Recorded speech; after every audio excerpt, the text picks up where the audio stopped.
Video like जरूर कर लीजिए और ऐसे वीडियो लगातार फ्री में पाने के लिए चैनल को तुरंत सब्सक्राइब कर लीजिए और बेल आइकन को जरूर टैप कर लीजिए ताकि आगे भी सारे वीडियो आपको मिलते रहे। यूट्यूब में फॉलो करते हैं तो प्लीज ये वाला फ्री टेलीग्राम चैनल जरूर ज्वाइन कर लीजिएगा। सारे नोटिफिकेशन सारे अपडेट यहीं पे आते हैं, ध्यान रखिए। तो दोस्तों आरओ की तैयारी में जो सबसे बड़ी गलती स्टूडेंट करता है वो ये है कि आप समझो जो पॉलिटी सब्जेक्ट है ना उसको आप ये समझिए कि वो 2-2 महीने पढ़ता रहता है। उस स्टूडेंट को पर्सनली तो मैं भी जानता हूँ, आप ये समझिए कि वो 1.5 महीना जो है सिर्फ पॉलिटी पढ़ रहे हैं। अभी बचा आपके पास में कितना समय है, 3 महीने का समय बचा हुआ है, ठीक है। और पॉलिटी में वो 1-1.5 महीना दे दे रहे हैं और सवाल आपसे कितने पूछे जाते हैं। अगर पिछले सालों का ट्रैक रिकॉर्ड देखें तो आप ये समझिए ऑन एन एवरेज जो आपसे सवाल पूछे जाएंगे ना वो 10 क्वेश्चन के आसपास पूछे जाएंगे पॉलिटी से। 10 भी हटा दो, अगर एग्जैक्ट अगर एवरेज देखा जाए तो 8 क्वेश्चन मान के चलिए। 8-10 क्वेश्चन के लिए आप समझो 1-1.5 महीना देना क्या जायज है? बिल्कुल जायज नहीं है, ठीक है। यही समय जो है आप लोग हिंदी में दो ताकि भैया उसमें आपके 55 क्वेश्चन तो कम से कम आ ही जाए। तो पॉलिटी में हम इस बारे में बात करेंगे, पॉलिटी में आखिर हम लोग कौन से टॉपिक पढ़े और कम समय में हमारे 8 क्वेश्चन जो है वो कंप्लीट हम कर ले। भले ही चलो 8 ना कर पाए लेकिन 6 क्वेश्चन तो कम से कम वहां पे करके आए। अगर 10 क्वेश्चन पूछे जा रहे हैं, 12 पूछे जा रहे हैं तो भी हम लोग 8-10 कर लें, ठीक है। वैसे 10 क्वेश्चन का ही आपको समझिए एवरेज रहता है आरओ में। यूपी पीसीएस में ज्यादा क्वेश्चन आते हैं। तो अब ये समझो जो इंपॉर्टेंट चीजें जो मैं आपको बता रहा हूँ, सबसे पहले तो अब ये समझो जितने भी इंपॉर्टेंट आपके भाग है हमारे संविधान के, जो आपके पार्ट्स है ना इंपॉर्टेंट, उसको अच्छे से कर लेना। सीधा सीधा क्वेश्चन यहीं से बनता है। अगर पीवाईक्यू आप देखोगे, जैसे आपसे पूछ लेगा ये बताइए भाग 3 में क्या आता है, ऑप्शंस दे देगा। भाग 3 दे दिया, भाग 6 दे दिया, भाग 15 दे दिया, भाग 17 दे दिया और पूछेगा ये बताइएगा करेक्ट इसको मैच करो। जैसे भाग 17 में आपका राजभाषा आ रहा है, 15 में निर्वाचन है, ठीक है। तो पहला टॉपिक जो इंपॉर्टेंट है सबसे, जितने भी हमारे संविधान के इंपॉर्टेंट पार्ट्स हैं, जो आपके भाग है ना, इसको अच्छे से करना है, ठीक है। उसके बाद अब उसके बाद क्या बात आती है, जितने भी इंपॉर्टेंट आप ये समझिए जो शेड्यूल है, जो अनुसूची है हमारे संविधान की, तो कि इसको मैं निकालता हूँ, अनुसूची भी आपके आने ही वाली होगी, ठीक है। जितने भी आपकी 12 अनुसूची इंपॉर्टेंट है ना, इससे आप समझो सीधा सीधा क्वेश्चन पूछ लेगा। तो दूसरा जो चीज आप करके जाना, पार्ट सारे याद कर लेना। जितना बता रहा हूँ उसको एक बार आंख बंद करके मान लो, पार्ट्स याद करिएगा। फिर आपके शेड्यूल जो हो गए, जो आपकी अनुसूची हो गई ना, इनको याद करना है। और इस अनुसूचियों में भी सबसे इंपॉर्टेंट जो आपका शेड्यूल है ना, वो भी समझ लो, वो आपका 8वां शेड्यूल है। जो 8वीं अनुसूची है ना, वो सबसे इंपॉर्टेंट है। इसमें सीधा सीधा जो आपकी भाषाएं है ना पूछ लेगा, कौन से अमेंडमेंट से, कौन से संशोधन से कौन सी भाषा को जोड़ा गया, सीधा सीधा क्वेश्चन आता है। तो ये बहुत इंपॉर्टेंट है।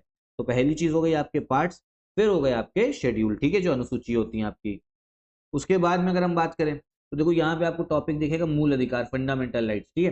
तो देखो आप ये लिस्टिंग भी ले सकते हो, ये लिस्टिंग जो एकदम नोट्स फॉर्म में ही आपको मिलेगी, ठीक। इसमें जितना दे रखा है सिर्फ उतना ही करना है। मूल अधिकार आपको दे रखा है, टोटली आपका 90 पेजेस की है। मूल अधिकार आप समझो, ठीक है, जो जो इंपॉर्टेंट, समता का अधिकार आपका 14 से 18, सब कुछ डिटेल में नहीं पढ़ना है। कुछ बच्चे तो आप ये समझो आरओ के लिए लक्ष्मीकांत पढ़ रहे हैं, तो भाई लक्ष्मीकांत की जरूरत बिल्कुल भी नहीं है आरओ के लिए, ठीक है। उसकी बिल्कुल भी जरूरत आपको पड़ेगी नहीं, आप सिर्फ नोट्स पढ़िएगा, उससे कोई फायदा भी नहीं होगा, ठीक है। फंडामेंटल राइट्स आपका इंपॉर्टेंट टॉपिक है। उसके बाद में जो आपके मूल अधिकार और जो आपका डीपीएसपी होता है, ठीक है, कौन सा डीपीएसपी निर्देशक तत्व, इसके बीच में अंतर क्या है, ये तो चलो कंसेप्चुअल क्वेश्चन हो गया, लेकिन डीपीएसपी भी क्वेश्चन आता है। देखो एक चीज ध्यान रखो, फंडामेंटल राइट्स, फंडामेंटल ड्यूटी और जो आपका डीपीएसपी है ना, इसको तो भैया इसको भी मत छोड़ना। तो पहली चीज तो आपका पार्ट्स हो गया, फिर शेड्यूल, फिर उसके बाद इंपॉर्टेंट टॉपिक है फंडामेंटल राइट, फंडामेंटल ड्यूटी और डीपीएसपी। इसका तो एक ही आर्टिकल है लेकिन इसमें बहुत सारे आर्टिकल है। डीपीएसपी तो याद करने पड़ेंगे, सीधा सीधा पूछा जाएगा कौन से आर्टिकल में क्या किस बारे में बात हो रही है, ठीक है।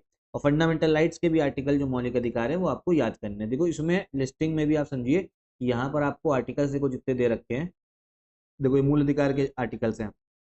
जैसे 12 क्या है, वो परिभाषा है आपका, ठीक है, स्टेट की। उसके अंदर सारे आर्टिकल्स जो हैं आपके, ये हैं आपके फंडामेंटल राइट्स के। फिर देखो डीपीएसपी के आ गए, आप इसी को अच्छा कर लोगे ना। जैसे आर्टिकल 40 बताता है ग्राम पंचायतों का गठन, तो सीधा क्वेश्चन जो है उसमें आपसे पूछा जाता है, किसमें, एग्जाम में, कि भैया ये बताइए कि कैसे जो है हम इसको आपका क्या कहते हैं मैच करेंगे, ठीक है। कौन सा डीपीएसपी, तो आपका फंडामेंटल राइट्स, ड्यूटीज, डीपीएसपी तो भाई इंपॉर्टेंट है, ये करके जाना है। इसके बाद में जितने इंपॉर्टेंट आपके संशोधन हुए हैं ना, अमेंडमेंट हुए हैं, ये कर लेना। सीधा सीधा फैक्चुअल क्वेश्चन आता है कि ये बताओ पहला संशोधन जो है कब हुआ, 1951, प्रधानमंत्री जवाहरलाल नेहरू। इसमें आपका जो नवी अनुसूची है ना, उसमें कानून को रखा गया, सीधा क्वेश्चन आपसे पूछेगा। तो इंपॉर्टेंट है वो, कुछ ही कुछ इंपॉर्टेंट जो दे रखे हैं ना, यही आपके लिए काम के, इसी से क्वेश्चन आता है। फिर इसमें तो काफी सारे आपके दे रखे, काफी सारे जितने भी ऊपर दे रखा है ना, वो सारे इंपॉर्टेंट आप ये समझिए। फिर फंडामेंटल ड्यूटी जैसे मैं बताना भूल गया, कौन सी कमेटी से बनी, सरदार स्वरण सिंह कमेटी थी, वो क्वेश्चन आ जाएगा। ये लिस्ट में तो सारे फंडामेंट आपका अमेंडमेंट है, लेकिन जितने इंपॉर्टेंट जो बताया 8-10 ही इंपॉर्टेंट है, जो बार बार जो आयोग उसी में घूमता है। फिर आप ये समझिए इंपॉर्टेंट जो आपके स्रोत हैं, जो सोर्सेस हैं हमारे संविधान के, ठीक है, ये आपसे पूछा जाएगा। जैसे आप समझो कि हमने ऑस्ट्रेलिया का संविधान कहाँ से लिया है, ये करना पड़ेगा। फिर आपकी लिस्ट है, देखो जो लिस्ट है, लिस्ट तो चलो इतनी इंपॉर्टेंट नहीं है, ठीक है, लेकिन अभी तक जितनी चीजें बताएंगे वो सब काम की। उसके बाद में इंपॉर्टेंट समझ लो और कौन से आपको टॉपिक करने हैं। एक प्रियम्बल कर लेना आपका उद्देशिका, पार्लियामेंट वाला जो टॉपिक है, जो हमारा संसद वाला टॉपिक आपको दिखेगा, ये करना है, ठीक है। उसके बाद में पंचायती राज की इंपॉर्टेंट कमिटीज करिएगा, बस इतना कर लो। ये एक टॉपिक और समझ लो, सुप्रीम कोर्ट जो है ना, सुप्रीम कोर्ट, प्राइम मिनिस्टर और मंत्रिपरिषद, बस इतना कर लो जो जो चीज बताई। या समझो अगर कुल मिला के अगर आप डेली 4 घंटा भी ईमानदारी से जीएस पढ़ते हो ना, 2-3 घंटा तो हिंदी पढ़नी है, 4 घंटा का जीएस पढ़ते हो डेली, जो चीजें मैंने आपको बताई ना कि आप 5 दिन में कर लोगे, अगर आप इन नोट से पढ़ोगे, जो नोट्स मैंने आपको बताए हैं, ठीक है, आराम से 5 दिन में पॉलिटी हो जाएगी। तो तैयारी इसकी करिए, ज्यादा 2 महीने, 1.5 महीना, 1 महीना भी आपका समय देने की जरूरत नहीं है। बाकी आर की कंप्लीट तैयारी के लिए पेड ग्रुप चल रहा है सीएस का, उसको ज्वाइन कर सकते हो, या अगर आप हमारा लिस्टिंग लेना चाहो तो ये भी ले सकते हो इन नंबर्स पे कॉल करके। कोई और डाउट हो आपका तो कमेंट बॉक्स में पूछिएगा जरूर।